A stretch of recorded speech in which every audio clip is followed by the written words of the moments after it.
एक बड़े से जंगल में एक हाथी का झुंड रहता था।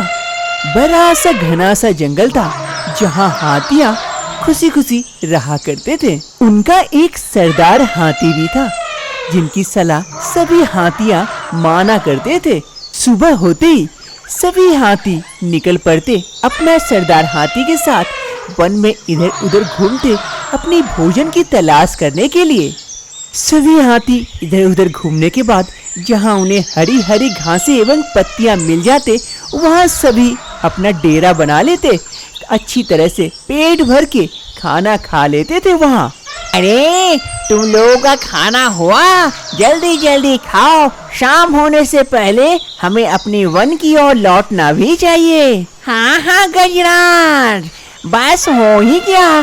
थोड़ी हरी हरी घासें हैं, बड़ी अच्छी लग रही है, थोड़ा सा खा लेता हूँ। और ठीक है, जल्दी जल्दी खा लो अच्छी तरह से, फिर हम यहाँ से निकल पड़ेंगे। सभी हाथियाँ वहाँ ताजे ताजे घास और पत्तियाँ खाने लगते हैं और कुछ ही समय में जब उनका खाना हो जाता, शाम होने से पहले ही अपने वन की ओर निकल पड़ते। ऐसे ही उनका जीवन खुशी खुशी बीत रहा था। कुछ महीने बाद गर्मी का मौसम आता है। इसके बाद पतझड़ का मौसम, जहाँ पेड़ों से सारे पत्तियां गिर जाते हैं, पेड़ सूखे पड़ जाते हैं, मिट्टियां फटने लगती है, पानी सूख जाते हैं। सभी हाथियां काफी परेशान हो जाते हैं। अरे सरदार, अब यहाँ क्या करें? यहाँ तो खाने के लिए पत्तियाँ भी नहीं है और ना ही पीने के लिए पानी। ऐसे तो हम लोग यहाँ मर जाएंगे सरदार, आप कुछ उपाय निकालिए। हाँ सरदार, हमें लगता है यहाँ से चले जाना चाहिए दूसरे वन की ओर, जहाँ हरे हरे घास और पत्तियाँ मिले। हाँ हाथियों, तुम लोग सही कह रहे हो। हम लोग यहाँ ज्यादा दिन और रुक नहीं सकते हैं। यहाँ रहेंगे तो ऐसे भूखे प्यासे मारे जाएंगे। कल सुबह ही हम लोग यहाँ से प्रस्थान करेंगे दूसरे वन की ओर। सूखा पड़ने की वजह से यहाँ हाथियों को कोई खाना पानी नहीं मिल रहा था, जिस कारण सभी हाथियाँ और सरदार मिलकर ये निर्णय करते हैं कि इस वन को छोड़कर दूसरे वन की ओर चले जाएंगे। सुबह की पहली किरण के साथ ही सभी हाथियाँ उस वन को छोड़कर दूसरे वन में आ जाते हैं। सरदार, ये देखिए, यहाँ हरी हरी घासें हैं और पत्तियाँ भी। अब हमें लगता है यहीं डेरा बनाना चाहिए। हाँ सही कह रहे हो, लेकिन पानी की कोई व्यवस्था तो देख ले।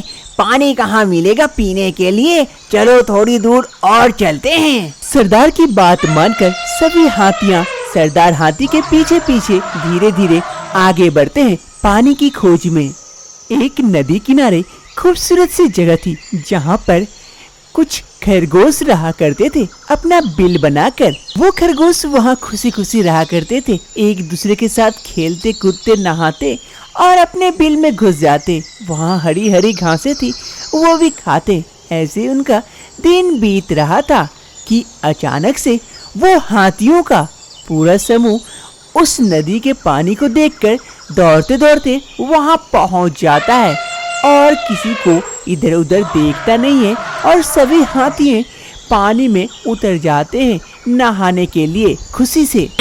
बड़ा मजा आ रहा है, चलो जल्दी से नहा लो, जितना नहाना है, और पानी भी पीना है तो पी लो, काफी दिनों से हम लोग प्यासे हैं। सभी हाथियाँ बिना कुछ देखे पानी में उतर जाते हैं और खूब नहाने लगते हैं, दौड़ धूप करके खेलने लगते हैं खुशी से। और इधर सभी खरगोशों को काफी टेंशन हो जाती है कि अचानक से ये हाथियाँ कहाँ से आ गए यहाँ। अरे दोस्तों, ये हाथी कहाँ से आ गए? हमारे घर तो टूट गए। ऐसे अगर हाथी हर रोज आएंगे तो हम सब मर जाएंगे। हम कैसे रहेंगे यहाँ? कुछ समय बाद हाथियाँ पानी पीने के और नहाने के बाद वहाँ से फिर से चले जाते हैं। इसी दौरान कुछ खरगोशों की मौत भी हो जाती है हाथी के पैरों तले दबने से। सभी खरगोश एक जगह एकत्रित होते हैं और अपना दुख प्रकट करते हैं। अरे ये हाथियाँ कहाँ से आ गई? इस वजह से देखो कितने खरगोशों की जान चली गई। हम लोग यहाँ कैसे रहेंगे? ये लोग तो कुछ नहीं देखते हैं, हमारे घर तोड़ के हमें मार के चले गए। अब क्या होगा?